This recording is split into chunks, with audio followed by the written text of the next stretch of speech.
Most people think they're tired because they have too much to do. But what if that isn't the real reason? What if you're exhausted because your home quietly asks you to make hundreds of tiny decisions every single day without you ever noticing? Not big decisions, tiny ones. Where did I leave my keys? Why is this counter always full? I'll deal with that laundry later. I need to wipe this down before I can cook. Where does this even belong? None of those moments seems important. Most take less than a minute.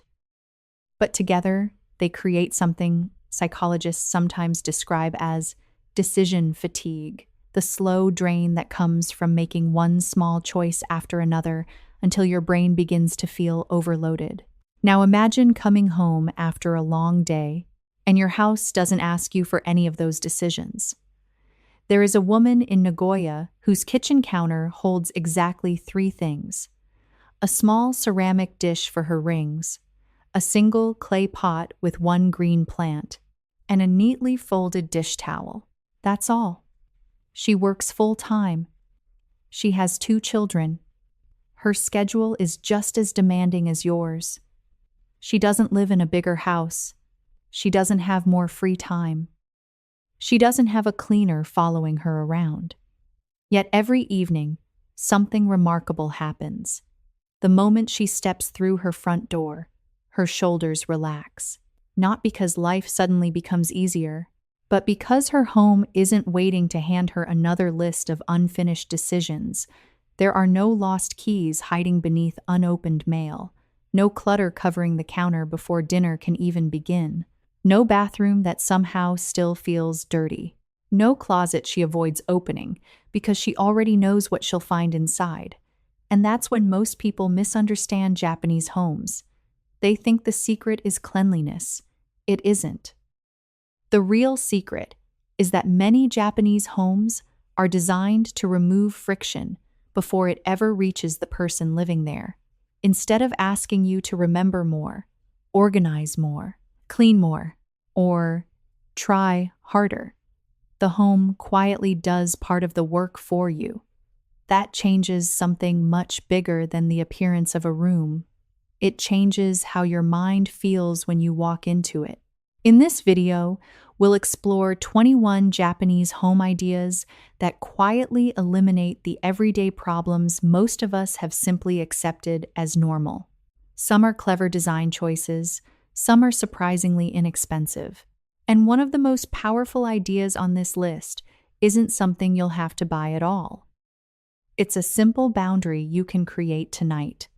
Once you understand why it works, you may never look at your own front door the same way again. At first glance, these 21 ideas may seem completely unrelated. One is about shoes, another is about rice, another is about laundry, another is simply a different kind of closet. But the longer you spend inside Japanese homes, the more you begin to notice something surprising. They are all trying to solve the same problem, not with bigger houses, not with expensive renovations, and not by asking people to become more organized. Instead, they quietly remove friction from everyday life, and they tend to do it in just 3 ways. The first is to prevent problems before they ever begin. Think about the genkan at the front door. Instead of cleaning dirt after it spreads through the house, it stops much of that dirt from entering in the first place. The same thinking appears in carefully organized refrigerator compartments, continuous ventilation systems, and curtains designed to reduce heat before your home has to fight against it. The second principle is to contain. If something is going to happen anyway, dirty dishes, laundry, shoes, storage, it should have one obvious place to happen, not spread across the entire house. Dish drying cabinets keep wet dishes where they belong. Deep oshiire closets hide bedding instead of leaving it in the room all day.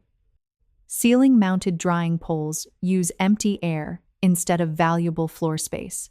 Every activity has a home, so it doesn't slowly take over yours. The third principle is to automate.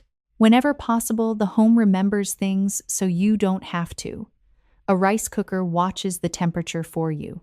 A washer-dryer finishes the entire cycle without asking you to move clothes from one machine to another. Ventilation quietly refreshes the air. Heat pump water heaters work while most people are asleep. None of these systems asks you to become more disciplined. They simply remove one more thing from your mental checklist. Now, it's worth saying something important. Not every idea you're about to see was invented in Japan. Many countries use similar technologies. The difference is that Japanese homes often bring these ideas together into one everyday system. They aren't treated as luxury upgrades. They're treated as ordinary ways of making ordinary life a little easier. And I think that's the real lesson. The goal isn't to build a Japanese home. The goal is to notice which parts of your daily routine have been harder than they ever needed to be. Because once you start seeing friction, you also start seeing ways to quietly remove it. And the first place Japanese homes do exactly that is before you've even stepped fully inside. The first idea begins before you've even entered the house. In Japan, it's called the genkan. At first, it doesn't seem like much. It's simply a small entryway, usually one step lower than the rest of the home. Shoes stay on the lower level. The raised floor beyond it belongs to the living space. Before stepping up, outdoor shoes come off. Indoor slippers go on. To many visitors, it feels like a simple custom. But after living with it for a while, you realize it's actually a beautifully designed system. Most of us think a cleaner home comes from cleaning more often. The genkan quietly suggests the opposite. The cleanest home is often the one that allows less dirt to enter in the first place. Studies have found that shoe soles can carry significant amounts of outdoor bacteria, dust, and debris into the home. Every walk across a parking lot, grocery store, sidewalk, or public restroom leaves something behind on the bottom of your shoes. When those same shoes walk across your living room floor, that outside world comes with them, especially if children play, crawl, or sit on those floors every day. But something else happens in a genkan that has nothing to do with dirt. It creates a pause. Shoes come off. Keys go into the same small dish. Your bag hangs on the same hook.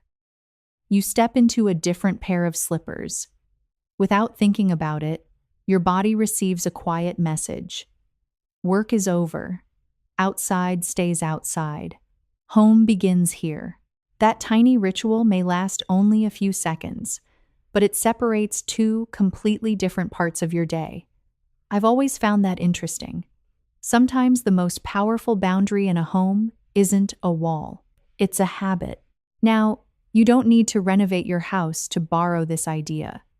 A washable mat, a simple shoe tray, a basket for slippers, one hook for bags, one small dish for keys. That's enough to create your own version of a genkan. Because good boundaries reduce the need for good intentions. When everything already has an obvious place, you stop relying on memory and motivation to keep your home organized. And that pattern appears again and again throughout Japanese homes. They don't expect people to work harder. They quietly make everyday life easier. But dirt isn't the only thing many homes allow to enter without a system. Some of the biggest waste in a kitchen begins somewhere most people never think to look. Inside the refrigerator. The second idea is hiding inside a place most of us open dozens of times every week. The refrigerator. Think about what usually goes wrong in yours. A container of leftovers gets pushed behind something else and quietly disappears. Fresh spinach looked perfect when you bought it, but somehow turns limp before you remember it. A package of chicken expires because you thought it was on the shelf below. None of this happens because you don't care about wasting food. It happens because food becomes invisible. That's one of the quiet lessons behind many Japanese refrigerators. Instead of treating every shelf as exactly the same, they're often designed with different zones for different kinds of food. One area keeps vegetables at the humidity they need. Another is slightly colder for meat and fish. Drinks have their own space. Prepared meals are easy to see. Frozen food stays where it belongs. Each type of food is stored according to what helps it last longer, not simply wherever it happens to fit. And that's an important distinction. The technology is useful, but the real lesson isn't the refrigerator. It's visibility. A storage system fails the moment it hides the very thing it was supposed to protect. We've all had the experience of buying groceries, only to discover another unopened package sitting quietly behind everything else. Not because we forgot to shop, because we forgot we already had it. Sometimes, the most expensive food isn't the food you buy, it's the food you never see again. The good news is you don't need a Japanese refrigerator to borrow this idea. Start with one shelf labeled Eat First. Place older food at the front instead of the back. Use clear containers whenever possible. Keep the ingredients for your next dinner together in one visible area. And once a week, spend just 2 minutes opening the refrigerator with one question in mind. What needs me first? That simple habit often prevents more waste than buying another storage container ever will. The goal isn't to organize your refrigerator until it looks perfect. The goal is to make good food impossible to forget. Because a well-designed home doesn't ask you to remember everything. It helps you notice what already matters. And Japanese homes don't just rethink where food belongs. They also rethink something else many Western homes have quietly combined into a single activity: getting clean and truly relaxing. The third idea is less about cleaning and more about recovery. If you've ever stepped into a traditional Japanese bath, you might notice something unusual. The tub is shorter than many Western bathtubs, but it's also much deeper. At first, that seems like an odd design choice, until you realize it was never meant for lying down. It was designed so your entire body could be comfortably submerged while sitting upright. That small difference changes the experience completely. In many Western homes, taking a bath usually serves one purpose: getting clean. In Japan, those are often treated as two separate moments. First, you wash your body thoroughly outside the tub. Only after you're clean do you step into the hot water. The bath itself isn't really about hygiene anymore. It's about slowing your breathing, relaxing your muscles, letting the day come to an end. I like that distinction. You wash to become clean. You soak to become calm. Of course, no design is perfect for everyone. A deeper bath requires more attention to water temperature. It may be less practical for some older adults or anyone with limited mobility, but the larger idea is worth borrowing. Comfort should be designed around the human body, not around the easiest way to build a bathtub. That same way of thinking appears somewhere you probably wouldn't expect: under your feet. Think about how most homes are heated. Warm air is pushed into the room from vents or radiators. Eventually, the room becomes comfortable, but your feet are still standing on a cold floor. And strangely enough, cold feet can make your entire body feel uncomfortable, even when the thermostat says the room is warm. Radiant floor heating begins from the opposite direction. Instead of warming the air first, it warms the surface your body actually touches. The heat rises gently from below, creating comfort where people experience it first. Again, the lesson isn't really about floor heating. It's about asking a better question. How does the body actually experience comfort? Not how does a thermometer measure it. That same philosophy even appears in one of the smallest details inside many Japanese bathrooms: heated toilet seats. To someone who has never used one, they may sound unnecessary, almost luxurious. Then, winter arrives, and suddenly one small moment of comfort is repeated several times every single day. That's something Japanese design understands remarkably well. The value of a design isn't always measured by how dramatic it looks. Sometimes it's measured by how many tiny moments of discomfort quietly disappear from everyday life.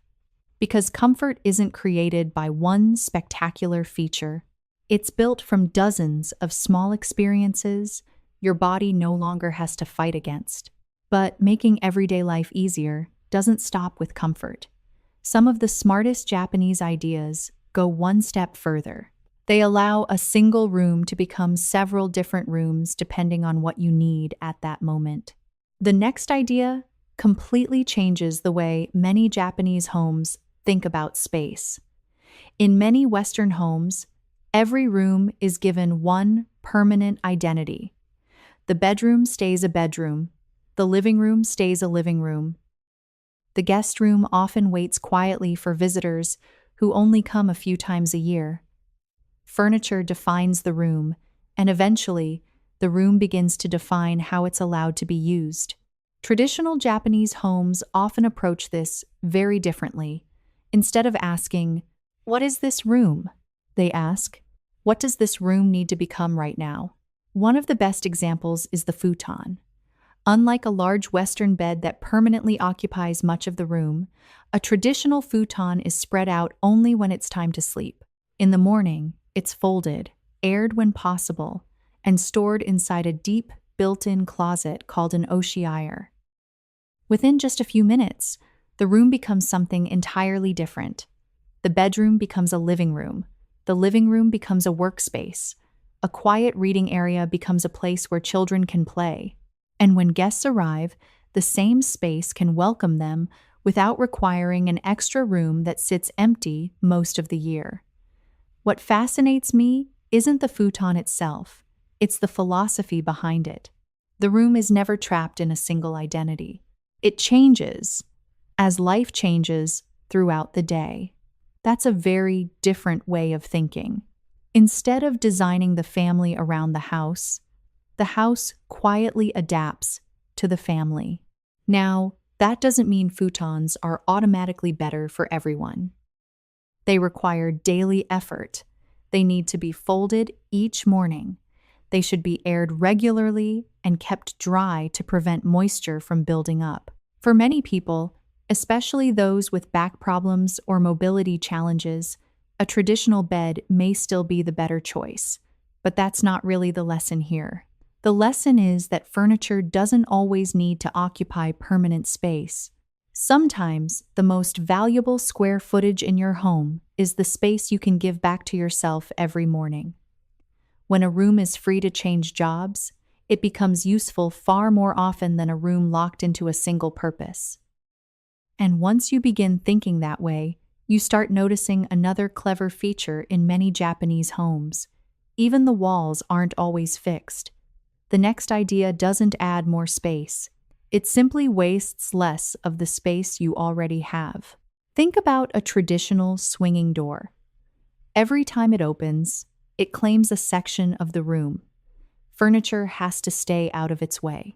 You learn, almost without realizing it, that certain parts of the room can't really be used.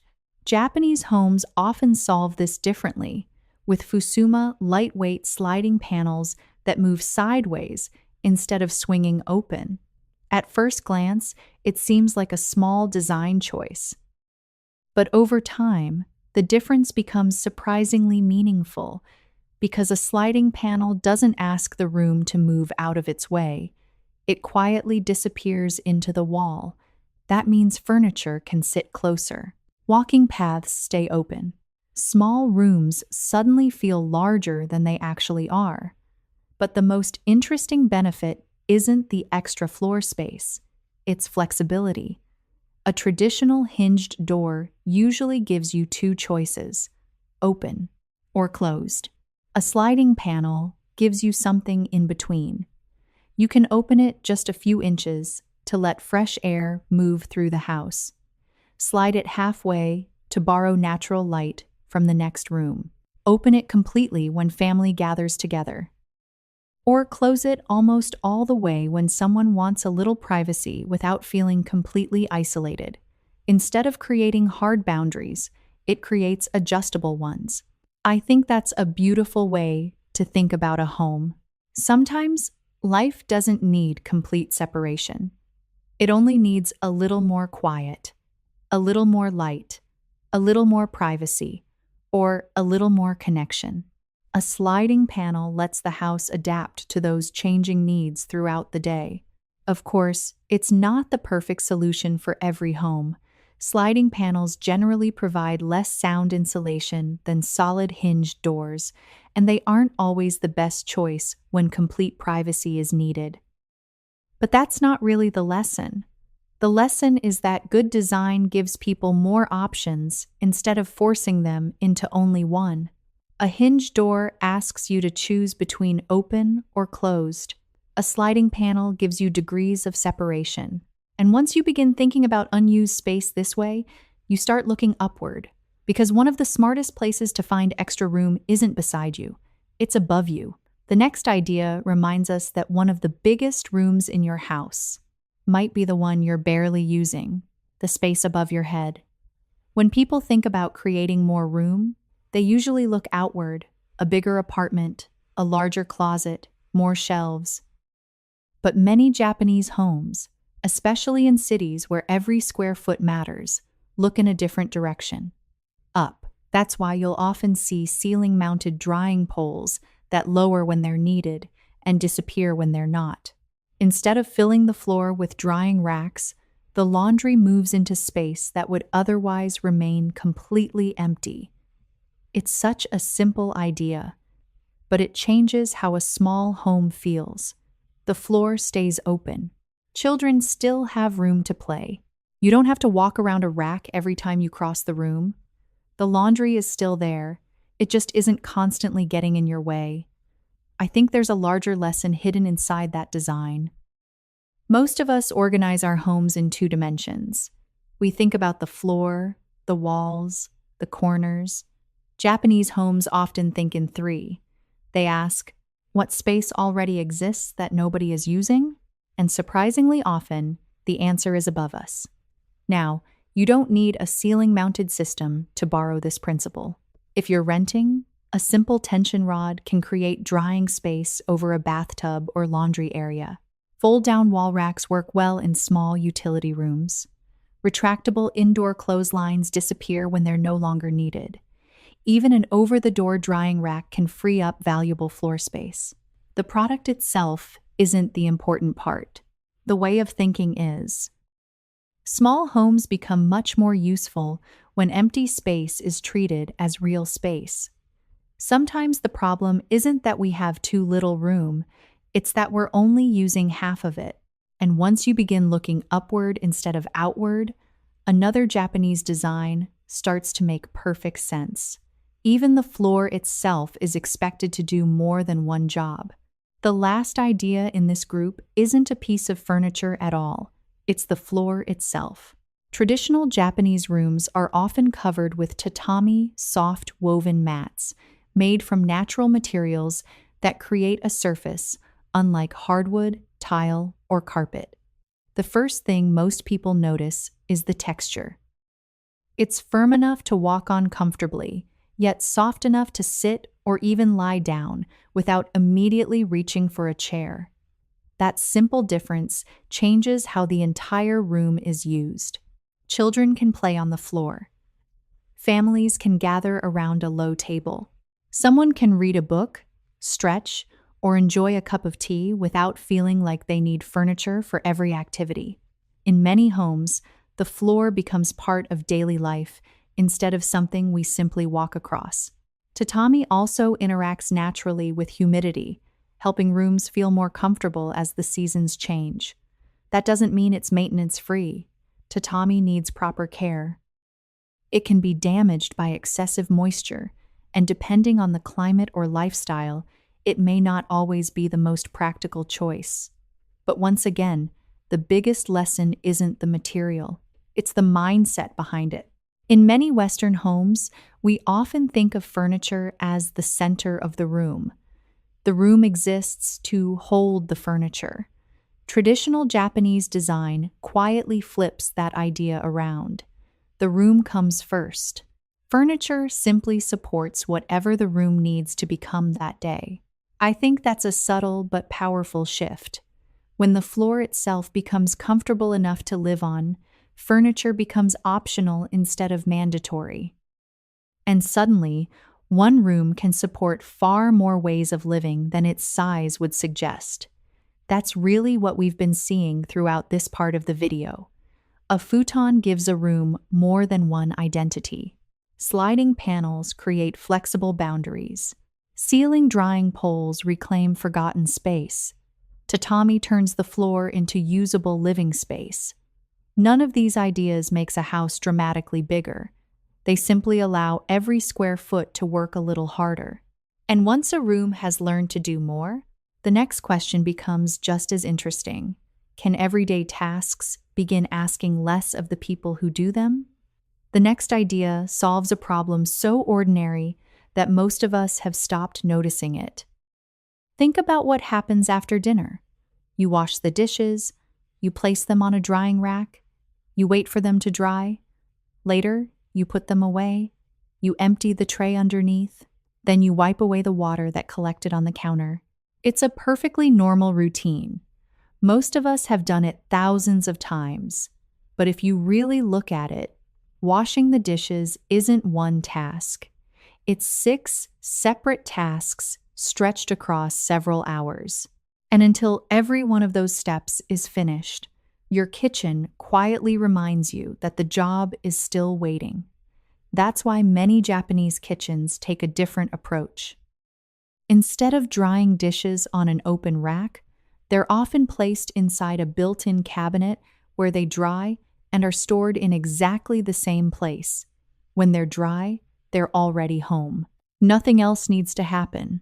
I think that's a surprisingly powerful idea. Good design doesn't just help you begin a task.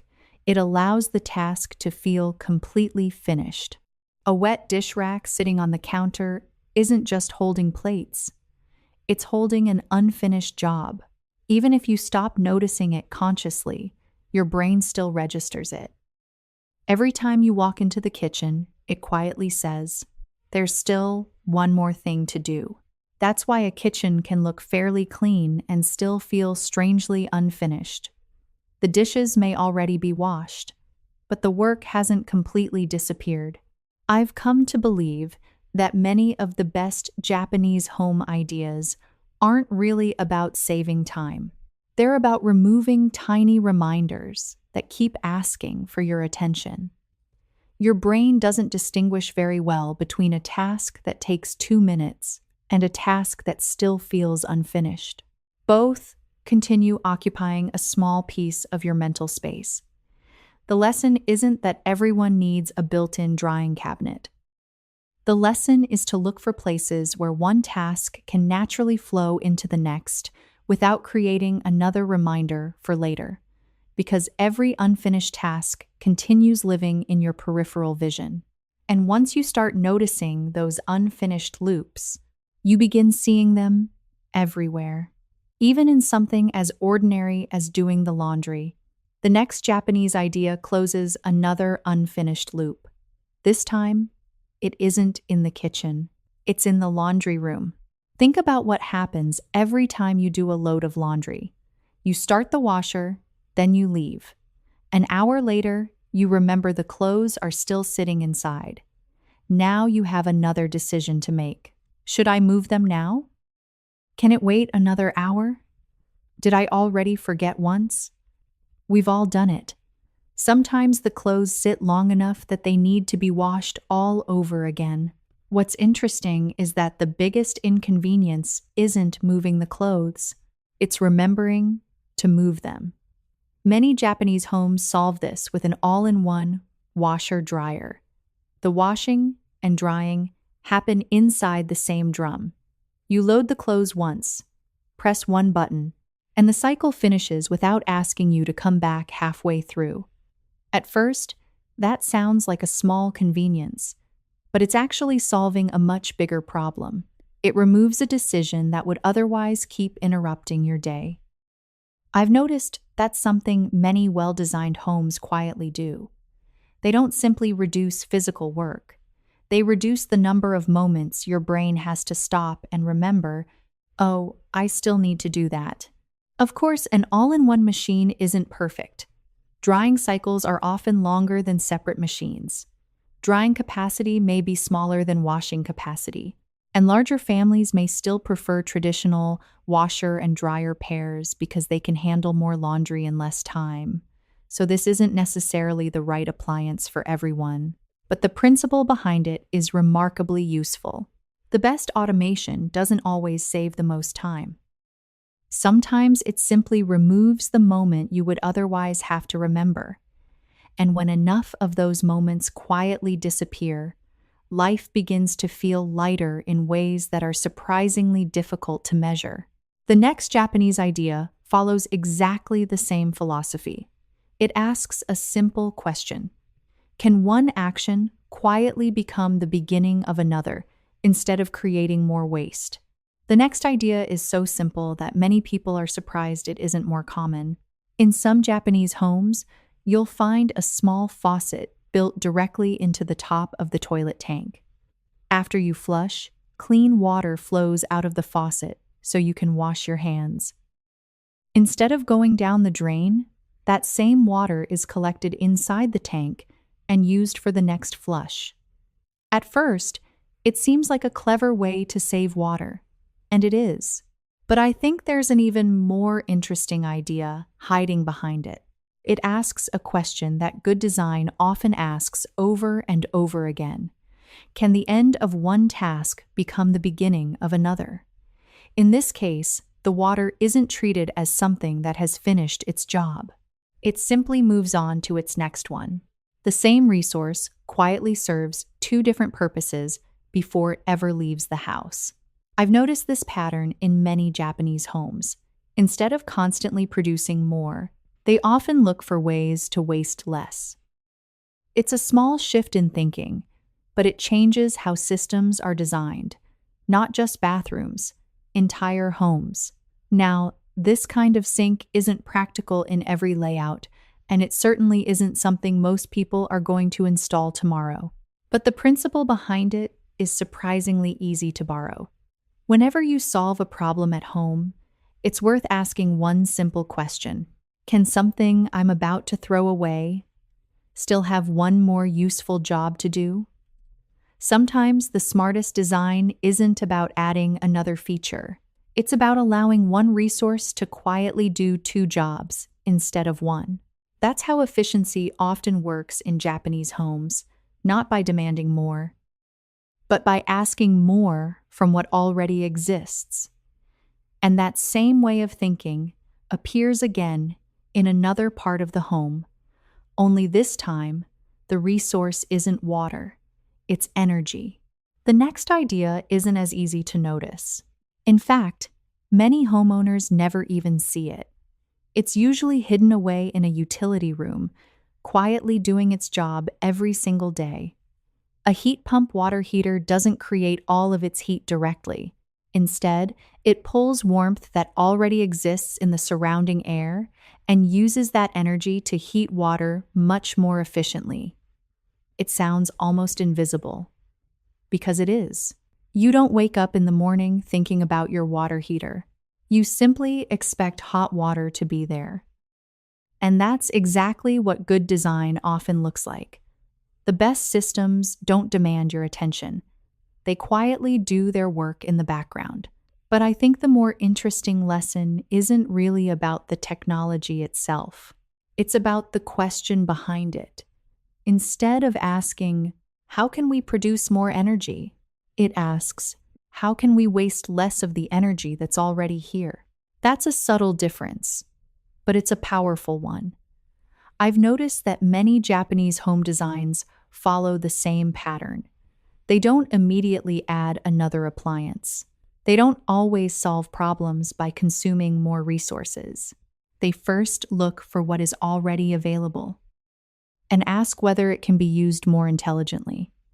That's true for water, it's true for space, and it's true for energy. Of course, heat pump water heaters aren't the right choice for every climate, every budget, or every home. Installation costs can be higher, and their performance depends on local conditions. But once again, the product isn't really the lesson. The mindset is. Efficient design is often less about producing more, and much more about wasting less. And once you begin removing wasted energy from a home, the next question becomes surprisingly familiar. Can you also remove wasted attention? Because one Japanese appliance does exactly that. It doesn't just save space. It doesn't just save electricity. It quietly takes over one decision that would otherwise interrupt dinner almost every single night. The next idea may be the most famous Japanese appliance in the world, but I don't think most people understand why it's so loved. It's the rice cooker. At first glance, it seems almost too simple to be interesting. You add rice, you add water, you press one button, then you walk away. But inside the machine, something much more thoughtful is happening. A modern Japanese rice cooker doesn't simply heat the pot until the water is gone. Using what's often called fuzzy logic, it constantly monitors what's happening inside. It adjusts for temperature. It responds to changing moisture levels.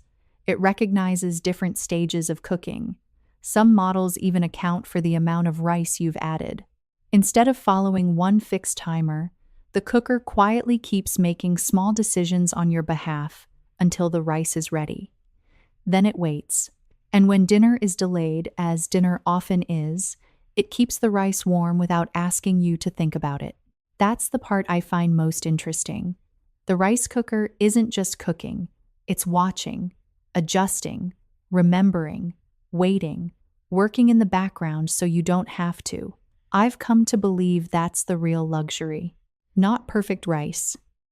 Freedom from having to keep rice in your mind while you're doing everything else. You're chopping vegetables, helping with homework, answering a phone call, setting the table, talking with your family. The rice quietly takes care of itself. That may sound like a very small thing, but that's exactly how mental load usually disappears. Not through one dramatic invention, through dozens of tiny responsibilities that quietly stop asking for your attention. Of course, a rice cooker won't transform your life on its own. The lesson is much bigger than one appliance. The smartest homes don't just remember where things belong, sometimes they remember things for you. And that's a completely different kind of convenience. Because the greatest automation isn't always the one that does the most work. It's the one that quietly removes one more thing from your mind. That same philosophy appears again in another Japanese system. This time, it isn't preparing dinner. It's quietly taking care of the air you breathe, even when you've forgotten to think about it.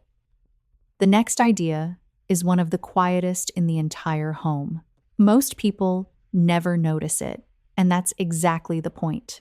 Many modern Japanese homes include continuous mechanical ventilation systems that slowly replace stale indoor air throughout the day. Instead of depending on someone to remember to open a window every morning or every evening, fresh air continues moving through the home automatically. You don't think about it very often, but it's quietly doing its job every hour of every day. Research suggests that elevated indoor carbon dioxide levels and poor ventilation may affect concentration, overall comfort, and even sleep quality. That's why good airflow isn't just about making a room feel fresh. It's about creating an environment that quietly supports the people living inside it. What I find most interesting, though, isn't the ventilation system itself. It's the design philosophy behind it. A strong system still works when people are busy, when they're tired, when they're distracted, or when they simply forget. That's something we've seen throughout this video. The best Japanese home designs don't depend on perfect habits. They reduce the number of habits that people have to remember in the first place. To me, that's a much more realistic way to design everyday life. Because all of us forget things. All of us get busy. All of us have evenings when opening a window simply never crosses our minds. A well-designed home quietly fills those gaps without asking anything from us. Of course, every home is different. Natural ventilation through open windows is still important in many climates, and mechanical systems work best when they're properly maintained. The lesson isn't that one method replaces the other. The lesson is that good systems continue helping even when human attention is somewhere else. That's a different kind of reliability. It's reliability designed around real people instead of perfect people. And Japanese homes apply that same thinking even to something as ordinary as a curtain, because sometimes one simple surface can quietly solve several problems at once. The next idea is something almost every home already has: curtains. Most of us think of them as a way to block sunlight or create privacy, but in many Japanese homes, curtains are expected to do much more than that. A single set of well-designed, multi-layer curtains may help control natural light throughout the day, reduce unwanted heat during the summer, hold warmth inside during colder months, soften outside noise, and provide different levels of privacy depending on how each layer is used. At first, none of those jobs seems extraordinary, but together, they reveal something interesting about Japanese design. One ordinary object is quietly solving several different problems at the same time. I've noticed that's a pattern throughout this entire video. Instead of filling a home with more and more specialized products, many Japanese designs ask, can this one thing do 2 jobs? Or 3? Or even 4? That's a very different way of thinking. It's not always about adding more. Sometimes it's about asking more from what already exists. A curtain becomes more than fabric. It becomes part of the home's lighting system, part of its temperature control, part of its sound management, part of its privacy. Without demanding any extra attention from the people living there. Of course, curtains alone won't completely soundproof a room or replace proper insulation. Different climates and different homes require different solutions. But once again, the larger lesson isn't the product itself, it's the principle. Good design often gives one ordinary object several quiet responsibilities instead of creating several separate objects with only one responsibility each. That's one reason Japanese homes often feel surprisingly calm. Not because they contain more things, but because each thing quietly contributes more. So far, we've looked at systems that manage space, energy, light, air, and even your attention. But Japanese design doesn't stop with large systems. It also pays remarkable attention to something much smaller: the tiny movements you repeat dozens of times every single day. The next idea is surprisingly small. In fact, many people might overlook it completely. It's simply a cooking pot with a built-in strainer lid. At first, that hardly sounds revolutionary, until you think about what usually happens when you cook pasta or boil vegetables. The water reaches a rolling boil. You carefully lift a heavy pot, carry it across the kitchen, find a colander, balance the pot with one hand while trying to keep the lid from slipping. Then pour out boiling water without splashing yourself or making a mess. It's a routine most of us have repeated for years, but it's also one of the most awkward movements in everyday cooking. The Japanese solution is wonderfully simple. The lid is designed with small drainage openings that allow you to pour out the hot water while keeping the food safely inside the pot. No separate colander, no extra dish to wash. No carrying boiling water across the kitchen. One small change quietly removes several unnecessary steps. I think that's an important lesson. A good tool doesn't always save the most time. Sometimes it removes the step that's most awkward, most inconvenient, or most likely to go wrong. That's where thoughtful design often has its biggest impact, not by making dramatic improvements, but by smoothing out tiny moments of friction that happen over and over again. Once you've experienced that kind of design, you begin noticing how many everyday movements have simply been accepted because that's the way we've always done it. Japanese design has a habit of questioning those assumptions. It asks, does this step really need to exist? Sometimes the answer is yes. Sometimes the answer is no. And when one unnecessary movement quietly disappears, cooking feels just a little calmer than it did before. It's only a few seconds, but good design has a habit of collecting small improvements until they become a noticeably easier way to live. And the next Japanese kitchen tool follows exactly the same philosophy. It wasn't designed to look different. It was designed around the way people actually cook. The next idea is another reminder that good design often begins with a simple question. What are people actually trying to do? Take the traditional Japanese tamagoyaki pan. Instead of being round like most frying pans, it's rectangular. That shape wasn't chosen to look different. It was designed around the food itself. A rectangular pan makes it much easier to roll thin layers of egg into the neat, even shape that tamagoyaki is known for. It's a small example, but it illustrates a much bigger principle. Many of us rely on general-purpose tools because they can do almost everything reasonably well. Japanese design often asks a different question. If one task is repeated almost every day, would a tool designed specifically for that task make life a little easier? That doesn't mean every kitchen needs a specialized pan. If you only make tamagoyaki once a year, a regular pan is probably just fine. But if it's something you prepare several times a week, a purpose-built tool begins to make sense. The lesson isn't about buying more equipment.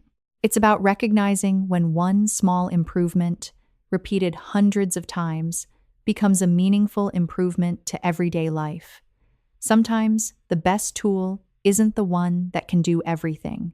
It's the one that does one important job exceptionally well. And the next Japanese kitchen feature follows that same philosophy, giving one common cooking task its own permanent place in the home.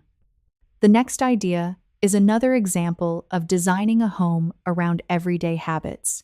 Many Japanese gas ranges include a compact grill built directly beneath the stovetop burners. Instead of pulling out a separate appliance or setting up an outdoor grill, it's already there ready whenever you need it. That may not sound like a major innovation, but it removes several small steps. There's no extra equipment to find, no additional counter space to use, and often less cleanup when the meal is over. The larger lesson isn't about grilling fish. It's about giving a repeated activity a permanent home. When something is easy to start, it usually becomes something you're more likely to do. And when it's easy to put away, it creates less friction afterward. I've noticed that's a pattern throughout many Japanese homes. Instead of asking people to work harder, they make common tasks easier to begin and easier to finish. The goal isn't more effort, it's fewer unnecessary steps. At this point, it might sound as though the answer is simply to buy more Japanese products, but that would miss the most important lesson. The real value isn't the products themselves. It's the way they encourage us to rethink the routines we've accepted for years without ever questioning them. Before we go any further, I want to pause for a moment, because you may be thinking, these ideas are interesting, but I don't live in Japan. Maybe you rent your home. Maybe renovating isn't an option. Maybe you don't have the budget to replace your kitchen or bathroom. That's perfectly okay. The goal of this video was never to convince you to build a Japanese home. It's to understand the thinking behind these designs. Because once you understand the principle, you can often apply it with what you already have. One idea I find especially useful is something I call the one motion home. Whenever possible, the place where one action ends should be as close as possible to where the next action begins. Shoes come off beside the shoe rack, keys are placed beside the door, dishes dry where they'll be stored, laundry supplies stay next to the washer, cleaning tools live near the space they clean. The fewer unnecessary steps between actions, the less effort everyday life requires. So, before buying another organizer or another gadget, try this simple exercise. Pick one household task you repeat every day, then ask yourself, where does it begin? Where does it become inconvenient? What do I always have to stop and look for? Which step only exists because something is stored too far away? And finally, can I remove just one step? Sometimes moving one object is more valuable than buying 5 new ones. That's the lesson I hope you'll take away from these Japanese homes.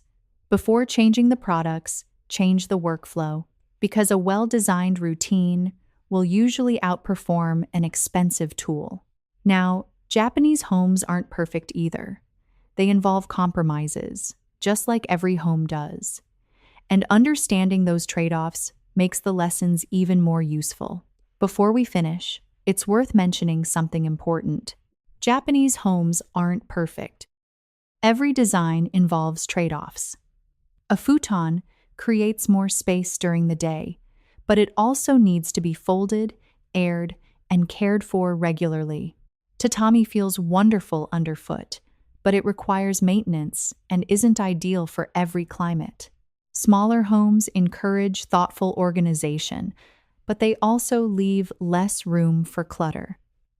An all-in-one washer-dryer saves a step, but it may take longer to finish a load. A deep soaking tub isn't comfortable or practical for everyone, and specialized tools only make sense if you use them often enough. So the lesson isn't that Japanese homes have solved every problem. It's that they treat everyday inconvenience as something worth examining.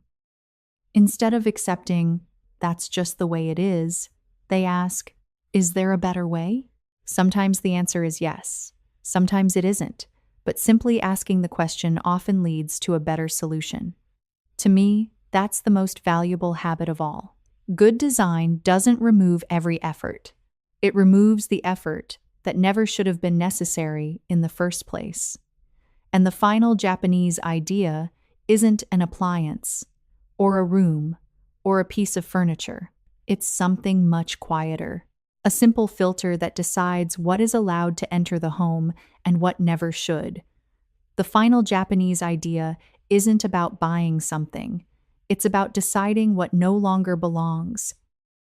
In Japan, there's a philosophy called Danshari. At its heart, it's built on 3 simple ideas. Don't let unnecessary things enter your home. Let go of what no longer serves you. And don't confuse who you are with what you own. That makes Danshari very different from a weekend cleaning project. It's not an event, it's a filter. Because every object you own asks something from you. It needs a place to live. It needs to be cleaned, moved, organized, or remembered. The more you own, the more decisions your home quietly asks you to make. But the hardest things to let go of usually aren't the things we use. They're the things we imagine. The clothes we're saving for the person we hope to become. The supplies for a hobby we no longer enjoy. The expensive item we keep because it feels wasteful to let it go.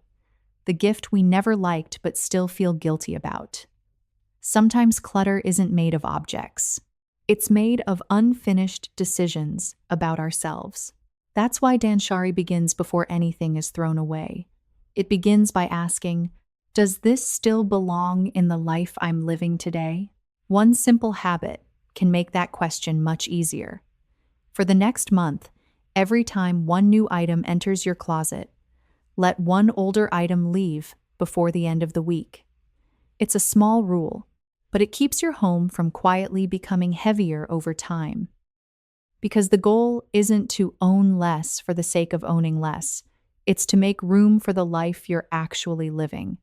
And even that isn't the final lesson. Because removing unnecessary things is only part of the answer. The real test is whether your home still supports you on an ordinary Tuesday, when life is busy, messy, and completely real. After everything we've explored, I think the most important question isn't, which Japanese idea should I copy? It's much simpler than that. Does my home still work when life doesn't? Imagine an ordinary Tuesday morning. Everyone is a little tired. Someone is running late. Breakfast needs to be made. The keys aren't where they should be. The kitchen counter is already starting to fill up. That's the moment, but on an ordinary day, when nobody has extra time or extra energy, that's what I like to call the Tuesday morning test. Every household system should be able to answer one simple question. Does this still work when people are tired, distracted, and in a hurry? The best systems don't depend on perfect discipline or endless motivation, or everyone remembering every rule. They quietly support people when life becomes messy. That's what we've seen throughout these 21 ideas. The genkan keeps dirt from entering. A well-organized refrigerator makes food easier to find. The drying cabinet finishes one task completely. The rice cooker remembers dinner for you. The oshiire gives space back to the room. Ventilation quietly cares for the air, and Danshari helps your home carry only what truly belongs there. Different ideas. One philosophy. A home shouldn't ask you to solve the same problems every single day. It should solve some of them for you. Because the purpose of a well-designed home isn't to impress visitors. It's to give the people living inside it a little more time, a little more energy, and a little more peace for the things that matter most. Let's go back to the woman we met at the beginning of this video. She walks through the front door after a long day. She's still busy. She still has responsibilities waiting for her tomorrow. Her life isn't easier than anyone else's. But something is different. Her shoulders relax, not because everything is finished, but because her home isn't about to hand her another list of unfinished decisions. The counter is clear because everything has a place. The kitchen feels calm because repeated tasks already have simple systems. Less dirt makes its way inside. Storage follows the way her family actually lives. And small appliances quietly remember the things people shouldn't have to. That's the lesson I hope stays with you. Calm doesn't always come from having less to do. Sometimes it comes from no longer being interrupted by the same preventable problems day after day. Maybe you'll never own a Japanese-style kitchen. Maybe you'll never sleep on a futon or install a built-in drying cabinet. And that's okay, because the real gift isn't any particular product. It's learning to ask one simple question. Could my home make this easier? If the answer is yes, even in one small way, your home has already begun doing what every good home should do. Not asking for more of your energy, but quietly giving some of it back. She would probably never call it a system. To her, it's simply what a home is supposed to feel like. A place that carries some of the weight you've been carrying all day. Before you leave, I'd like to invite you to try something. Not all 21 ideas, just one. For the next 7 days, run a simple friction challenge in your own home. Day 1. Notice one household task that frustrates you again and again. Day 2. Ask yourself which step feels unnecessary. Day 3. Move one object closer to where it's actually used. Day 4. Give that object one permanent home. Day 5. Remove one item that's making the task harder than it needs to be. Day 6. See if part of that task can be contained or automated. Day 7. Pay attention to one simple question. Does this space now feel easier without me having to think about it? Tonight, don't reorganize your entire home. Just choose one task you do every day and remove one unnecessary step. Then come back and tell us in the comments, what did you change and did it make a difference? I genuinely love to hear your experience. And if you know someone whose home seems to demand a little too much from them every day, share this video with them, because a home should work with the people living inside it, not against them. Thank you so much for watching, and I'll see you in the next video.